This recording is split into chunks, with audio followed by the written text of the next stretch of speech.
नमस्कार, मैं हूं वासिक मुस्तफा और आप देख रहे हैं से 24 लाइव। इस वक्त मैं मौजूद हूं पूर्णिया भट्टा दुर्गाबारी पूजा समिति। आप हमारे ठीक पीछे देखिए कि जो यहाँ पंडाल बना है पूर्णिया में, क्या भव्य पंडाल है और क्या इसकी सुंदरता है।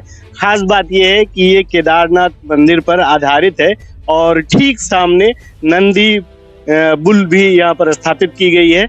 लोग यहाँ पर आ रहे हैं पूजा पंडाल का दर्शन करने, साथ ही साथ दुर्गा माँ की यहाँ पर प्रतिमा स्थापित की गई है। हर वर्ष की तरह इस साल भी यहाँ पर धूमधाम से दुर्गा पूजा मनाई जा रही है। दुर्गा पूजा मनाने की जो परंपरा है हमारे देश में, वो काफी लंबे समय से चली आ रही है। इसकी धूमधाम बंगाल के साथ साथ अब बिहार में भी अच्छे खासे तादाद में देखी जा सकती है। हालांकि कुछ वर्षों पहले तक बिहार में इसकी इतनी धूमधाम नहीं होती थी, लेकिन पिछले 10-15 वर्षों से अब दुर्गा पूजा की धूमधाम बिहार में भी उतने ही देखी जाती है जितना हम बंगाल में देख सकते हैं। और ये जो क्षेत्र है पूर्णिया का, यहाँ पर बंगाली लोगों की अच्छी खासी आबादी है, जिसकी वजह से यहाँ पर हर साल बहुत ही भव्य तरीके से दुर्गा पूजा मनाया जाता है। शहर भर के लोग यहाँ आते हैं, पंडालों का एक एक कर पंडाल देखते हैं और माँ दुर्गा का आशीर्वाद लेते हैं। लोग मेला घूमने आते हैं सज धज कर, साथ में सेल्फियां वगैरह भी लेते हैं और कई चीजें यहाँ पर, मिठाइयों की कई दुकान लगी हुई है। और एक यहाँ पर जो नई चीज हमें दिखी है, हम वो आपको भी दिखाएंगे। मिठाइयों की दुकानें, लोग सेल्फियां ले रहे हैं। साथ ही साथ एक मिट्टी बचाओ अभियान का कुछ यहाँ पर एक काउंटर लगा हुआ है। हम उनसे बातचीत करेंगे, क्या मामला है, किस तरह से ये लोग अपने आह्वान को आगे बढ़ा रहे हैं, क्या इनका तरीका है और कैसे ये लोगों को जागरूक कर रहे हैं मिट्टी को बचाने के लिए, क्यों ये जरूरी है। इन सब मामले में यहाँ पर देखिए एक कार्यकर्ता है, इनके बच्चों को कुछ समझा रहे हैं, कुछ सीख दे रहे हैं। बहुत जरूरी है ये चीज है। समाज अगर कल के लिए हमें अपना प्रकृति बचा के रखना है, तो आने वाला जो जनरेशन है, आने वाली जो पीढ़ी है, उसे ये बताना बहुत जरूरी है कि हमारा पर्यावरण कैसे बचाया जा सके। खासकर वो मिट्टी जिससे हम सब उत्पन्न हुए और वो मिट्टी जिसमें हम सब मिल जाएंगे एक दिन, उस मिट्टी की रक्षा कैसे करें, उसको लेकर एक आह्वान यहाँ पर चलाया जा रहा है। हम यहाँ पर लोगों से बातचीत करेंगे और पूछेंगे उनसे क्या उनका आह्वान है और किस तरीके से लोगों से वो बातचीत कर रहा है। क्या आप लोग का काउज है? जी आप बताइए।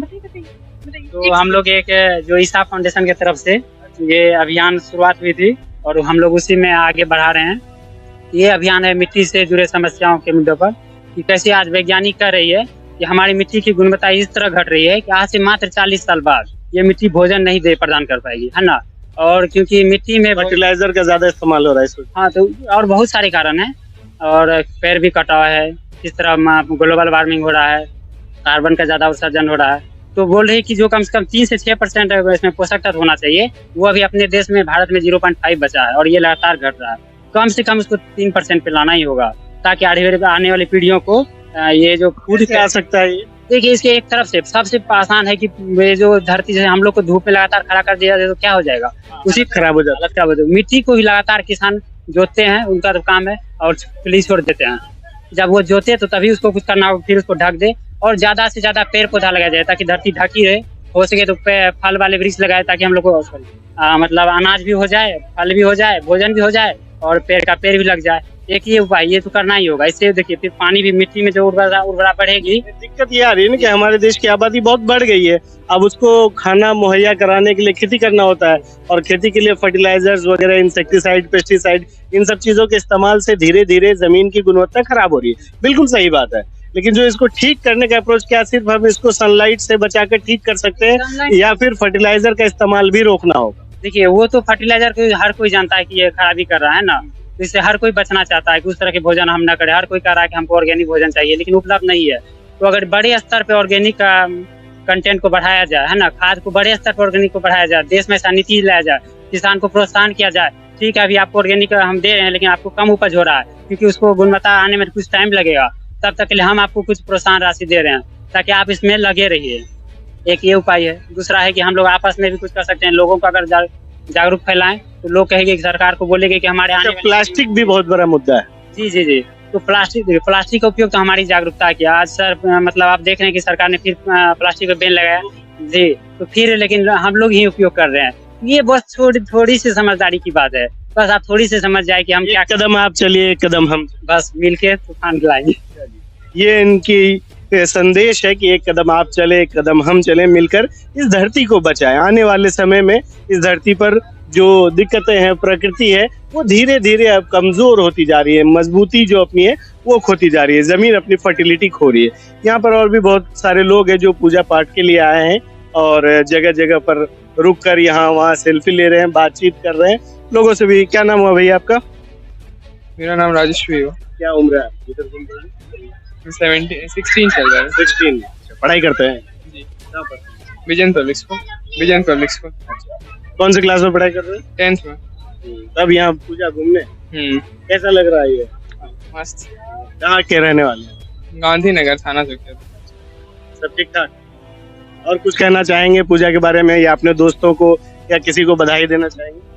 हाँ, बहुत दिन के बाद पूर्णिया में इतना अच्छा मतलब ये लगा है, लॉकडाउन वॉकडाउन के बाद इतना अच्छा पंडाल अंडा सजाया गया। लॉकडाउन की वजह से दूर हो गए थे मेला से। हाँ, उसके बाद इतना अच्छा लगा है बहुत दिन बाद। तो वही मेला का माहौल कैसा है? अभी तो फिर भी ठीक है। हाँ, शाम वाम में होगा फिर कल परसों। ये है हमारे देश के होने वाले युवा, सिर्फ अभी 16 साल उम्र है इनकी, स्कूल में है। यहाँ पर एक बहुत ही अनोखी चीज है जो हम लोग बचपन में देखा करते थे, जो अब धीरे धीरे खत्म सी हो गई है। गायब तो नहीं हुई पूरी तौर पर, लेकिन लगभग खत्म सी हो गई। इसे बाइस्कोप कहते हैं। बाइस्कोप, इसमें जो ये आप गोलाकार ये देख रहे हैं, यहाँ से अंदर झांक कर हम लोग देख सकते हैं तरह तरह का पिक्चर। एक तरह से कहिए फिल्म दिखाने की एक तरीका होता था पहले, जब सभी लोग सिनेमा नहीं अफोर्ड कर पाते थे, तो इसमें लोग एंजॉय करते थे। क्या नाम है? मेरा नाम राजेंद्र चौधरी। कब से ही काम कर रहे हो? 1965 से। तो कैसे होता है ये गाना, एक बार चला के दिखाइए हम लोगों को। बैठिए दिखाते हैं। अच्छा, आप बस गाइए। ये है बम्बई नगरिया बदेख बबुआ, सोना चांदी के बजरिया बदेख बबुआ, देखने मिलेगा देखो नजर की सामने देखो, और ये देखने मिलेगा लखनऊ का भूल भुलैया को देखो, दिल्ली का कुतुब मीनार को देखो, घर बैठा सारा संसार है देखो, दार्जिलिंग को देखो, और ये बम्बई का हाजी अली को देखो, और ये देखने मिलेगा ताज होटल को देखो, बम्बई का ताज होटल को देखो। ये है बम्बई नगरिया बदेख बबुआ, सोना चांदी के बजरिया बदेख बबुआ। एक बार में कितने लोग देख सकते हैं? 5 आदमी एक बार में। 5। कितना पैसा लेते हैं? एक आदमी का लेते हैं, पहले 2 रुपया 1 रुपया लेते थे, अभी तो 5 रुपया लेना पड़ता। अब महंगाई थोड़ी बढ़ गई। महंगाई बढ़ गया इसलिए। क्या आप देखता है लोग इतना मोबाइल टीवी सब आ गया, अब इसको देखता है? हाँ, देखता है आदमी, यहाँ भी आए हैं तो देखता है, देखता है, शौक से देखता है। पूरे पूर्वज का सिनेमा है, देख लो गुम्मा बाइस्कोप। हम लोग जब छोटे थे गली मोहल्ले में आप लोग घूमते थे और गली में ही देखते थे, और लगभग हफ्ते में एक दिन आ जाते थे, लेकिन अब नहीं दिखते। अब इसलिए नहीं आते हैं कि अब जो है घर घर मोबाइल हो गया, बच्चा लोग मोबाइल में देखने लगा, मेला तमाशा में आ जाते हैं। अब गली और क्या देखेंगे, वो तो मोबाइल में देख लेते हैं बस। हमारे साथ भट्टा दुर्गाबाड़ी पूजा कमेटी के सेक्रेटरी मौजूद हैं, हम उनसे बातचीत करेंगे और इस पंडाल के बारे में पूछेंगे, इस आयोजन के बारे में पूछेंगे। सबसे पहले आप अपना नाम बता दीजिए। जी, मैं प्रदीप भट्टाचार्य, सचिव भट्टा दुर्गाबाड़ी पूर्णिया। काफी मनोरम दृश्य आपने बनाया है बाहर, क्या थीम है इसके बारे में पूर्णिया के लोगों को बताएंगे?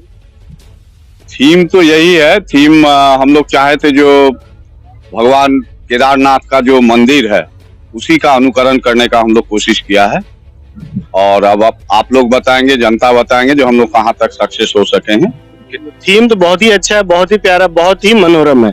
जो अभी तक जितने पंडाल हम पूर्णिया में घूम के आ रहे हैं, सबसे बेहतरीन और बेहतरीन कलाकारी दिखती है। ये इस तरह का जो आयोजन करते हैं, इतने सारे लोग आते हैं, इसका मैनेजमेंट करने में क्या क्या चुनौतियां? बहुत सारे लोग आते हैं, लोगों को सही से चलाना, किसी तरह की कोई दिक्कत नहीं है? जी, इससे आपको एक बात बता दें, जो ये 107वां साल चल रहा है, तो इतना पुराना संस्था है हमारा, और जो मेरा सदस्य लोग हैं वो बच्चे से लेके बूढ़ा तक, लेडीज तक, सारे लोग इसमें पील जाते हैं। करीब करीब 2 महीना से सारे लोग लगे हुए रहते हैं। प्लस और जो वॉलेंटियर्स हैं हमारे, सब कोई अपना जी जान से मेहनत करते हैं हम लोग, और चुनौतियां तो ऐसा कुछ नहीं है, चुनौतियां हम लोग कोशिश करते हैं। और भीड़ को मैनेज जी भीड़ हम लोग अपने से मैनेज करते हैं, प्लस लोकल प्रशासन का हम लोगों को बहुत ज्यादा मदद मिलता है। एक और चीज जानना चाहेंगे कि दुर्गा पूजा की जब हम लोग बात करें तो बंगाल की संस्कृति में इसका बहुत महत्व है। वहाँ की धूमधाम एक अलग ही रंग बिखेरती है। लेकिन आप देख रहे हैं कि धीरे धीरे बिहार में भी पिछले 10-15 सालों में दुर्गा पूजा का महत्व बढ़ा है और अब ज्यादा लोग इसको मनाते हैं। पहले 1-2 पंडाल लगते थे, अब पूरे शहर में पंडाल लगता है और बहुत बेहतरीन पंडाल लगता है। तो ये संस्कृति, बंगाल की संस्कृति जो बिहार में आ रही है, इसके बारे में आपका क्या विचार? एक्चुअली इसके लिए बोलना तो बहुत कुछ पड़ता है, लेकिन हम जितना जानते हैं बंगाल, बिहार, आसाम, उड़ीसा ये एक तरह से चारों भाई हैं और हम लोगों का संस्कृति काफी मिलती जुलती है। भाषा, रहन सहन, खान पान सारा चीज बंगाल, बिहार, आसाम, उड़ीसा का मिलता है। तो वही बात है। और बिहार में बंगाली लोगों का कल्चरल वे में अगर देखिएगा तो बहुत ज्यादा हम लोगों का इसमें पार्ट है बंगाली लोगों का। और हम लोग बड़ा मतलब क्या कहेंगे, बिहार में हम लोग अपने को बंगाली भी नहीं समझते हैं। हमारा भाषा जरूर मातृभाषा बांग्ला है, लेकिन हम लोग भी अपने को बिहारी ही समझते हैं। तो यही हो गया समावेश, ये देश तो समावेश सिखाता है जी। हजारों तरह के लोग आए और सब यहीं बस गए और यही सबसे बड़ा कारण है जो हम लोग भी अपने को बिहारी समझते हैं। और जो हमारे यहाँ जो लोकल बिहारी साथी लोग हैं वो भी हमको कोई अलग से कुछ नहीं समझते हैं, वो भी हमको अपना भाई समझते हैं। बात सिर्फ संस्कृति की कर रहा है तो भाईचारा तो हमारे यहाँ है ही, तो उसको कोई सवाल नहीं। और संस्कृति का आप जान लीजिए, भट्टा दुर्गाबाड़ी आज 100 साल से एक पूर्णिया जिला का एक सांस्कृतिक हब समझिए इसको।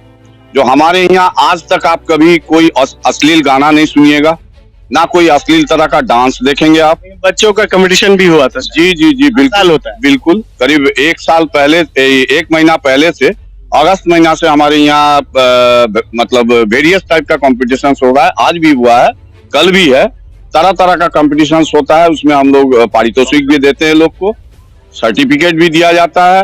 ऊपर से हमारे यहाँ जो कल्चरल प्रोग्राम होता है वो भी तरह तरह का, और बहुत मतलब फेमस आर्टिस्ट सब आते हैं यहाँ। ये चीज बहुत खास है बंगाल के संस्कृति की।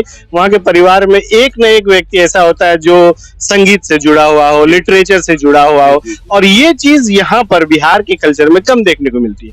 जब आप लोग इस तरह का आयोजन करते हैं तो उससे कहीं ना कहीं नई जो युवा पीढ़ी है उनका उत्साहवर्धन होता है, वो इन चीजों की तरफ आते हैं। बिल्कुल ये होता है। और आप जान के हैरान हो जाएंगे, जो हमारे यहाँ अभी जो नॉन बंगाली है, जो बिहारी लोग हैं, वो हमारे यहाँ कंपटीशन में बांग्ला गाना गा के पुरस्कार ले रही हैं। रविंद्र संगीत बिल्कुल। और जो आवृत्ति कविता भी होता है वो बिहारी होते हुए बांग्ला कविता बोलता है और पारितोषिक भी जीतते हैं। वो इसे कहते हैं समावेशी भारत।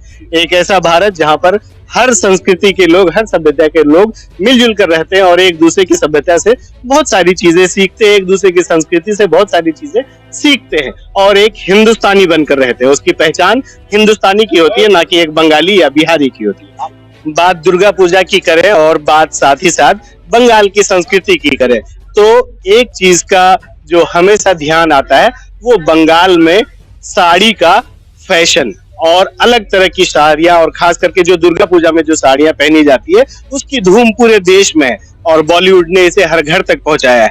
हमारे साथ महिला मंडली की भी कुछ लोग हैं यहाँ पर, दुर्गा पूजा समिति के ये लोग मेंबर हैं। इनसे भी बातचीत करेंगे और इनसे भी पूछेंगे कि क्या है दुर्गा पूजा का महत्व और किस तरह से ये लोग मनाते हैं दुर्गा पूजा। आप अपना परिचय। सोनाली चक्रवर्ती, सदस्य दुर्गाबाड़ी के।